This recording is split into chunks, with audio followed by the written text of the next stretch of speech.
आजचा अभंग हा निरूपणाला माझ्या वाट्याला आला. मी भाग्यवान आहे की असा अभंग माझ्या वाट्याला आला आणि ही प्रथा मला पहिल्यांदाच माहीत मिळाली. असो, सर्वात्मकपण माझे हिरोणी नेतो कोण तुकोबराय म्हणतात.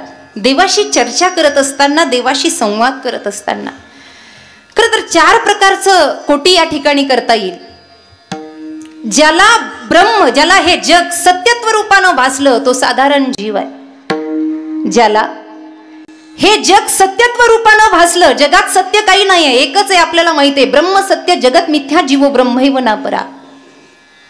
पण सत्य रूपानं भासलं तो साधारण जीव आहे. ज्याला असत्यानं भासलं तो विरक्त आहे. ज्याला मिथ्या वाटलं ते ब्रह्मज्ञानी आहे. आणि ज्यानं सगळ्या जगात परब्रह्म पाहिलं ते तुकाराम महाराज आहे. ते तुकाराम महाराज आहे. कारण त्यांची अवस्था अशी होती, देवा समभाव पण समायोजन, समभावाचं समायोजन, मला तू सर्वत्र दिसला पाहिजे असं झालं पाहिजे देवा. कसं झालं पाहिजे? परोक्ष, अपरोक्ष आणि दृढ अपरोक्ष प्रमाण आपल्या पाठ आहे. तो जळा स्थळात बसलेला आहे. विठ्ठल जळी स्थळी भरला, नाही उरला, अजून दृष्टीने पाहिला. विठ्ठलची विठ्ठल, स्थळी भरला, हृदय भाव नाही उरला, अजून दृष्टीने पाहिला. विठ्ठलची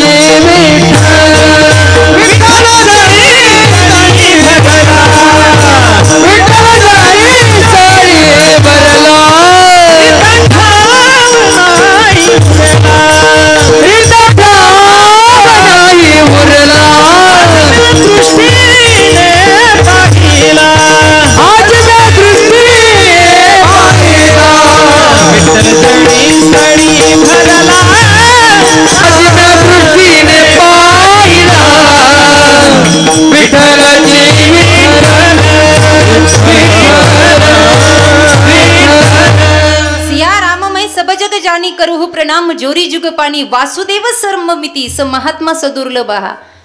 सगळीकडे माझा परमात्मा आहे. हा अनुभव तुकोबरायांचा आहे. पण तरी आज देवाच्या समोर बोलणं चालू आहे.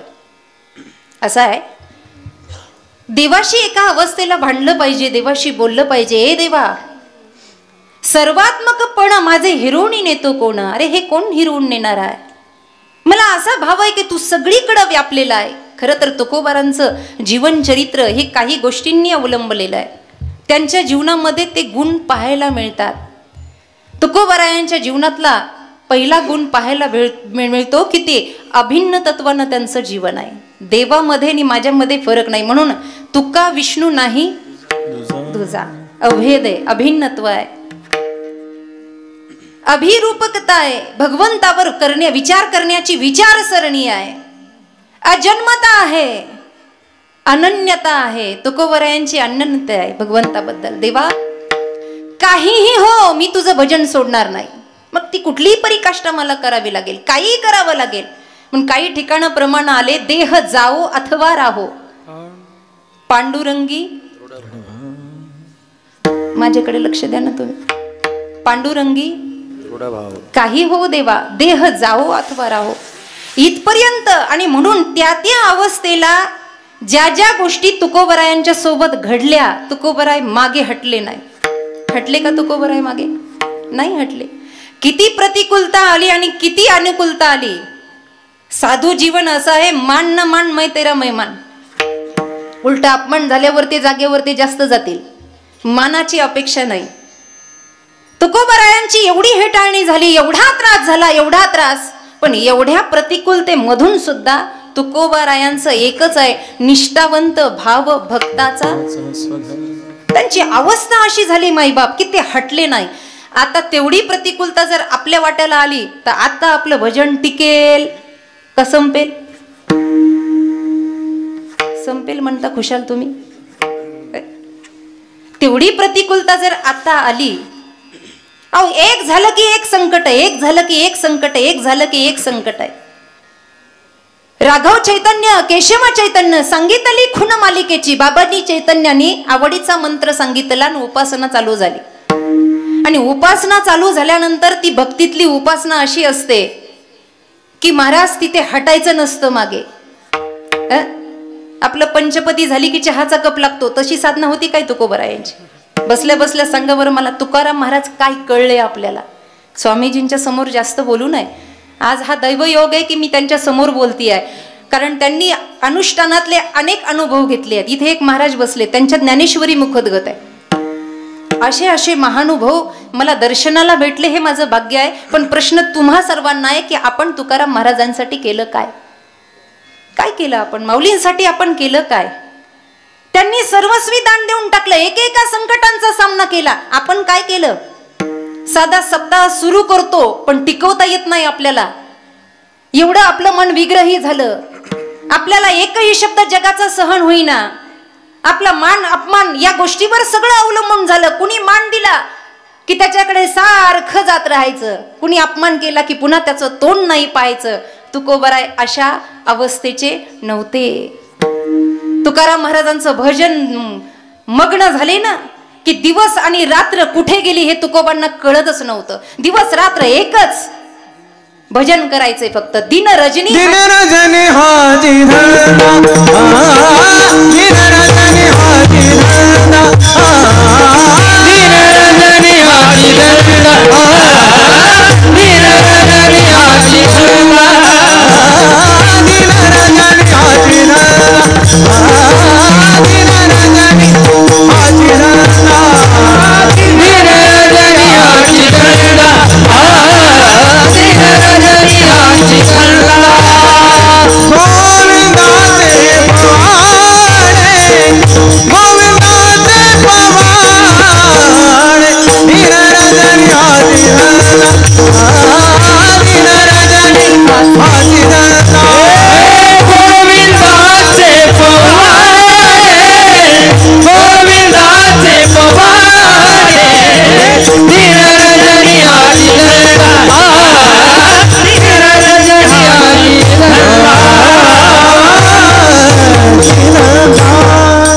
भजनाचा असा ठेका काळ्या वेळ नामा उच्चारिता नाही. तिथे काळही नाही वेळ नाही, भजनाला बसले. दिन रजनी हाची धंदा गोविंदाचे पवाडे.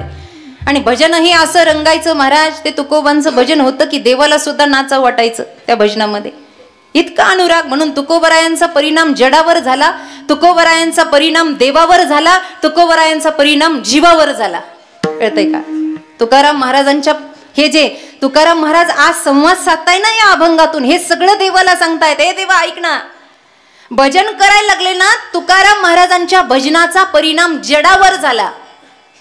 तुम्ही म्हणता कसा झाला? ज्या वेळेला प्रेमांना आवली म्हणायची जिजाबाईंना, एकदा आवलीशी गप्पा मारता मारता त्या म्हणल्या का हो धनी, उठलं की भजनाला जाता, उठलं की भजनाला जाता. घराच्या जवळपास तरी बसायचं, उठलं सुटलं तुम्हाला डोंगर दिसतो. आईसाहेबांची ही भाषा आहे. तुकाराम महाराजांचं भजन कुठे होतं? एअर कंडिशन रूम, सगळीकडून पंखे लावलेले, मध्ये मध्ये चहाचा घोट, मध्ये मध्ये काहीतरी खायला. असंच होतं ना. तुम्ही इकडे बघा, ते येतच राहणार आहे. तुम्ही तिकडे पाहिलं तर मला पाव वाटतं मग कोण आलं म्हणून. या विठ्ठल विठ्ठल विठ्ठल.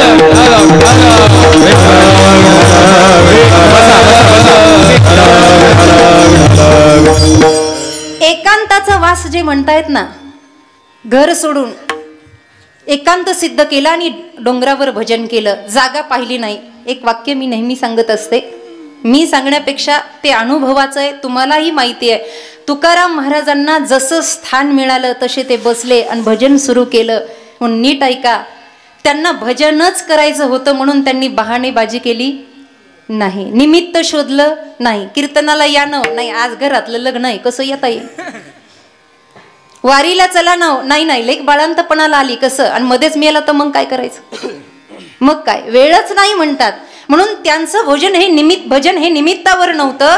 ते ज्या ज्या ठिकाणी, वाक्य नीट ऐका, तुकाराम महाराजांनी काळ पाहिली नाही, वेळ पाहिली नाही, जागा पाहिली नाही, संदर्भ पाहिला नाही, जिथे बसेल तिथे त्यांनी भजन केलं. म्हणून नीट ऐका, त्यांनी जिथे भजन केलं तिथे आज मंदिरं झाली आहेत. हा प्रताप आहे तुकाबा. जिथे त्यांनी भजन केलं तिथे मंदिरं झाली.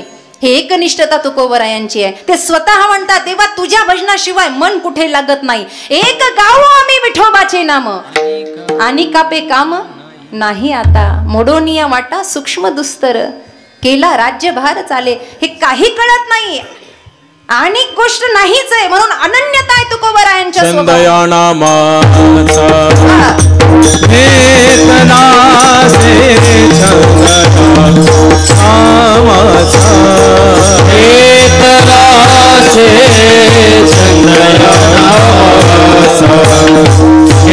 वेदना से चंदया नामाचा माझी मद झाली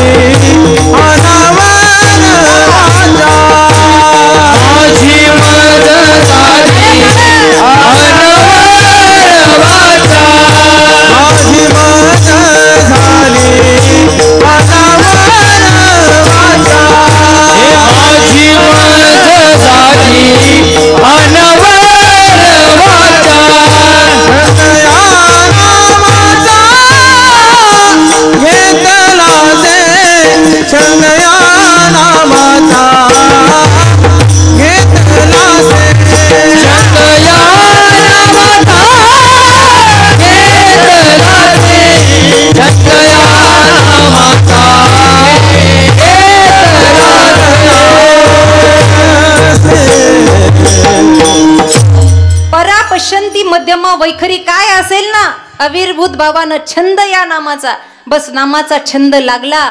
आणि हा छंद लागल्यानंतर देवा जे कार्य मी हातामध्ये घेतलं होतं, दशमी पासून माघ शुद्ध दशमी पाहुणी गुरुवार केला अंगीकार. तुका म्हणे जी साधना सुरू झाली त्या साध्यापर्यंत भगवंतापर्यंत तुकोबराय पोहोचले. आणि मग देवा हे सगळं पोहोचलेलं असताना तू फक्त मला विटेवर अपेक्षित नाही, मग तू कसा पाहिजे अभंगाच्या सर्वात्मका पाना सर्वात्मका पाना सर्वात्मका पाना सर्वात्मका पाना सर्वात्मका सर्वात्मका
असला ही भक्ती मी केली आहे.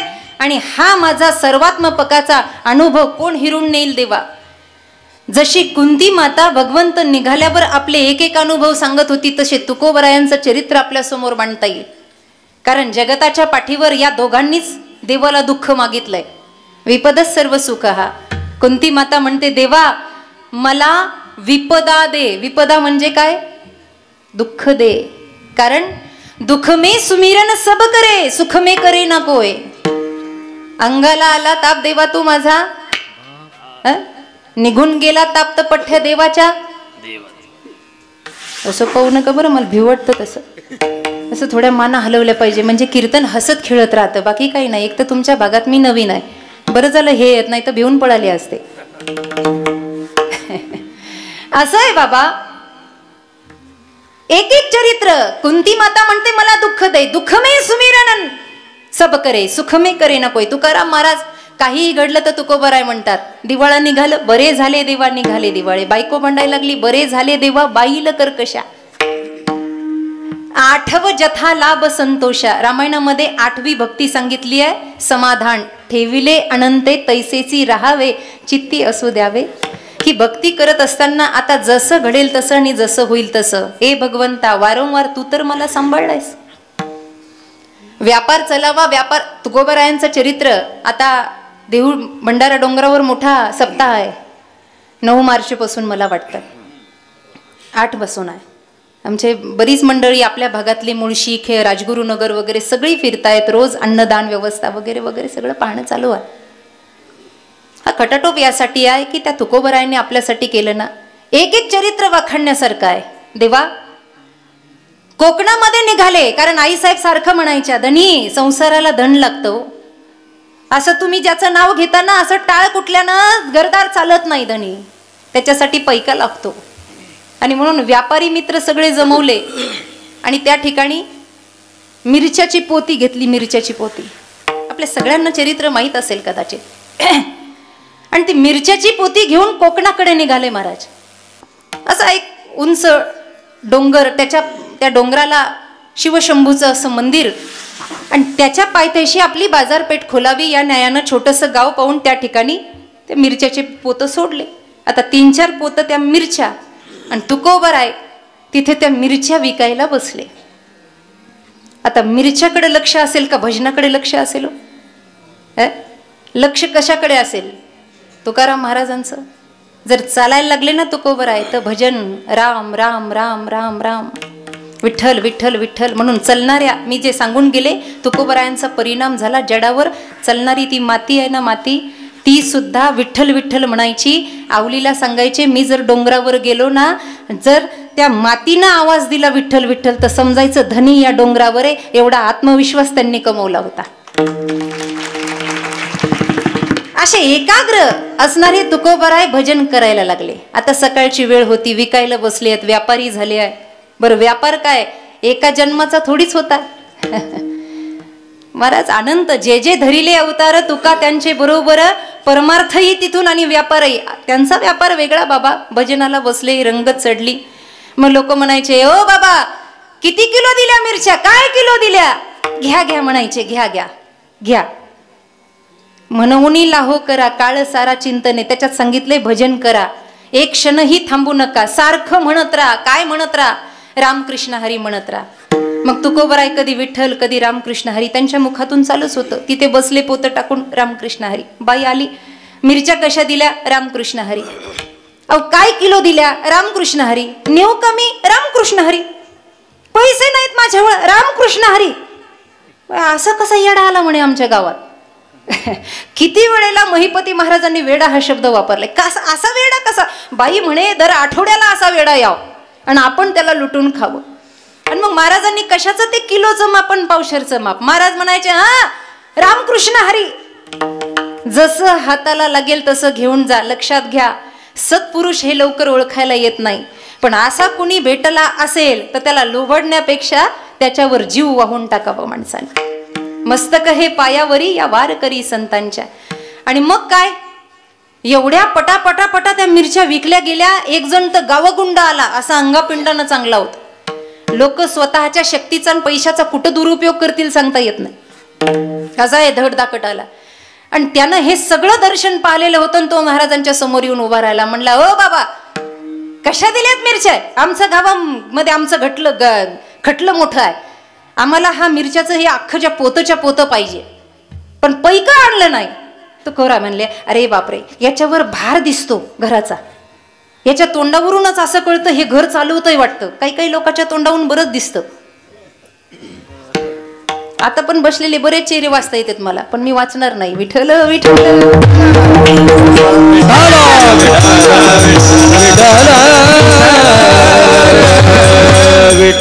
कुठंही गेलं की क्या करू मेरी सुरती असं तोंड पाडून बसत. कीर्तनातही असं तोंड पाडून असं समजायचं याचं घरातही चलत नाही दारातही चलत नाही. असं म्हणल्यावर तरी हसतील.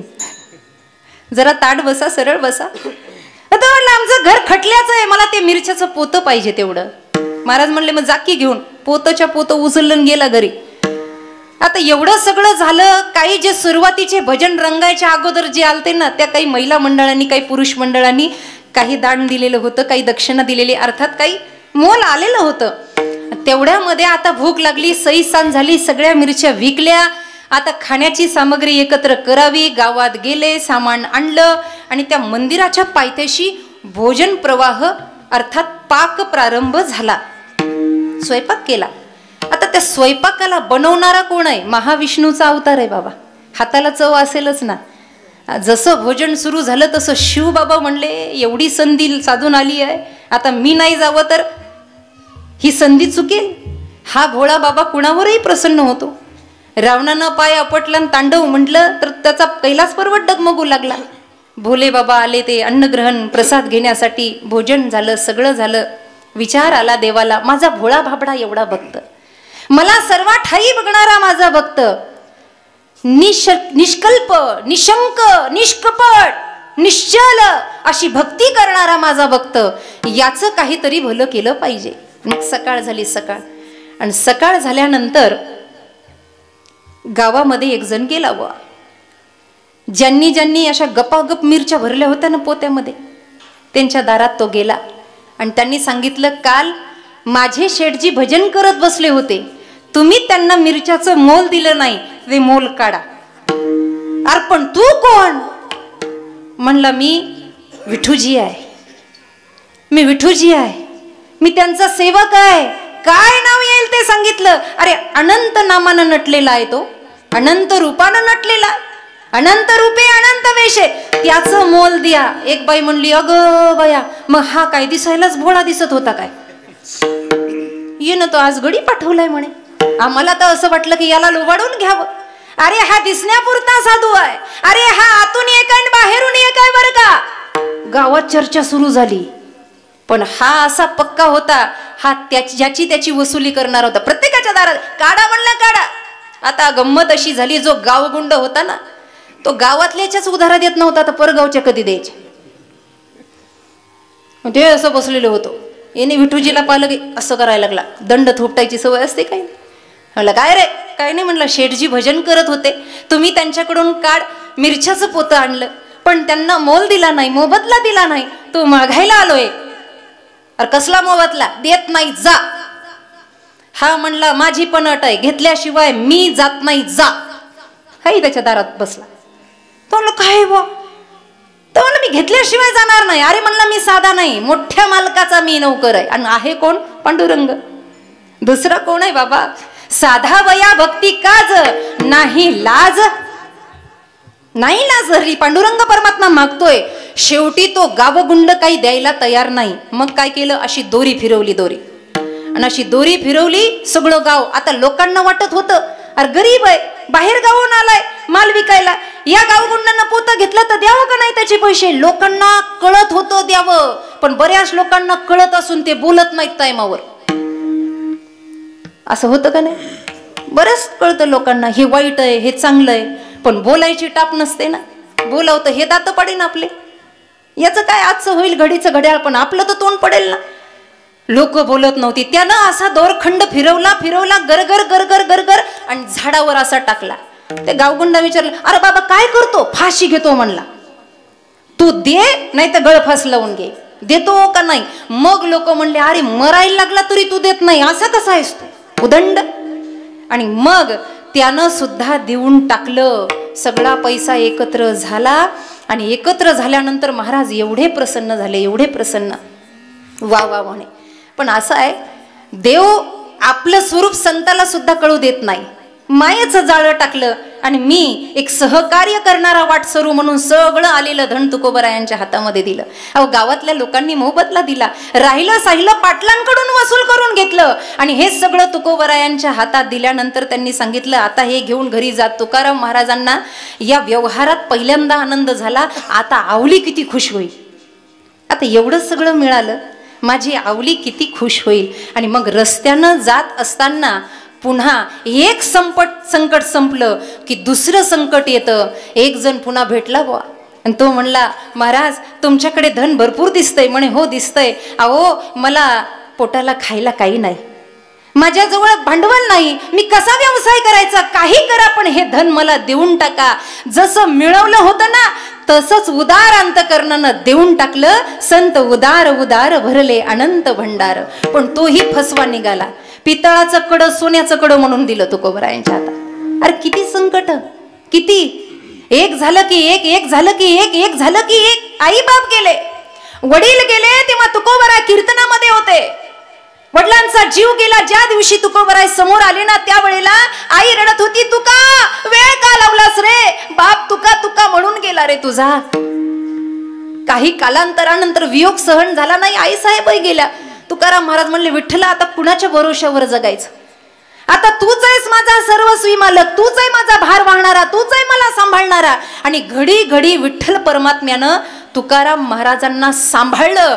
तुकाराम महाराज मग आज तेच म्हणतायत, तू सांभाळलंय ना, मला इथपर्यंत आणलंय ना, मग इथपर्यंत आणत असताना माझी जी अवस्था आहे त्या अवस्थेला कोणी मोडून काढेल अशी हिम्मत नाही. कारण का अभंगाचं दुसरं भक्तीचे आवडे, भक्तीचे आवडे, भक्तीचे आवडे,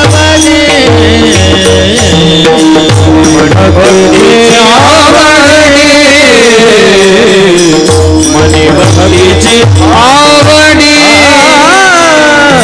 मने भक्तीचे आवडे,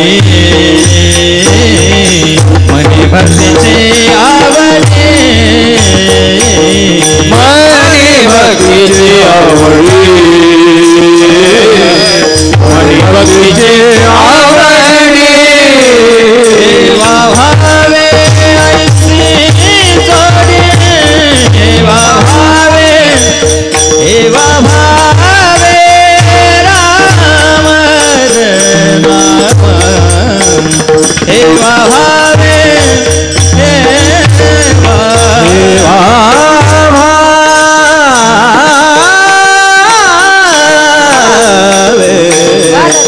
देवा भावे ऐसी जोड़े,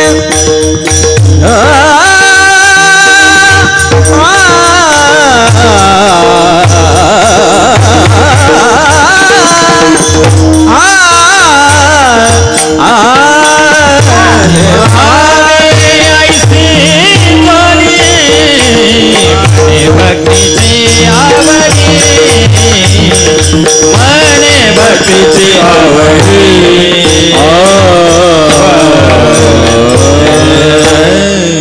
अहो माझ्या मनाला जो छंद लागलाय, माझ्या मनाला जी भक्तीची आवडी आहे ना, ती आवडी अशी आहे की त्या आवडीनं केलेल्या भक्तीचा हेवा वाटावा एखाद्याला. आता ही अवस्था आहे दुसऱ्या चरणातली, नीट ऐका, ही अवस्था आहे. अशी भक्ती मी करतो की त्याचा हेवा वाटावा, आणि देवा अशी भक्ती मी करीन की त्याचा हेवा वाटावा. स्थित प्रज्ञता आणि केलेली प्रार्थना, हेवा वाटावा. तुम्ही तुकोबरायांचा वैकुंठ गमनाला जाते वेळी एक अभंग आहे, घोटीन लाळ ब्रह्मज्ञान हाती. ते म्हटले मी असं कीर्तन करीन देवा. वैकुंठ गमनाच्या वेळेचे काही अभंग आहे. ब्रह्मज्ञानी जे आहेत ना, मी असं भजन करेल देवा, मी अशी भक्ती करेल की ब्रह्मज्ञानाला सुद्धा लाळ घोटावी लागेल. देवा मी कीर्तन रंग असा भरवेल ना की जे तीर्थयात्रेला पळतात ना त्यांना असं वाटेल की कीर्तनातच तीर्थयात्रा आहे. मी असं करील देवा. ए देवा या कीर्तन भजनानं अशी शक्ती निर्माण करेल की जे तप करतात ना त्या तप करणाऱ्याचा अभिमान सुद्धा घालवेल देवा. ए देवा जे याज्ञिक कर्म करतात ना, अशा याज्ञिक कर्म करणाऱ्यांना सुद्धा दाखवून देईल भजन असं करतात. एवढं आत्मविश्वासाने आपण बोलू का? एवढ्या वर्षाचे नाम सप्ताह आहे. तुकाराम महाराजांची बीज उत्सवानं साजरी व्हायची आणि उत्साह करायचा. मी आपल्यापेक्षा लहान आहे, अगोदरच हात जोडते, मला वाटलं म्हणून बोलते. तुकाराम महाराजांच्या बीजेच्या निमित्तानं काही संकल्प असावा का नसावा?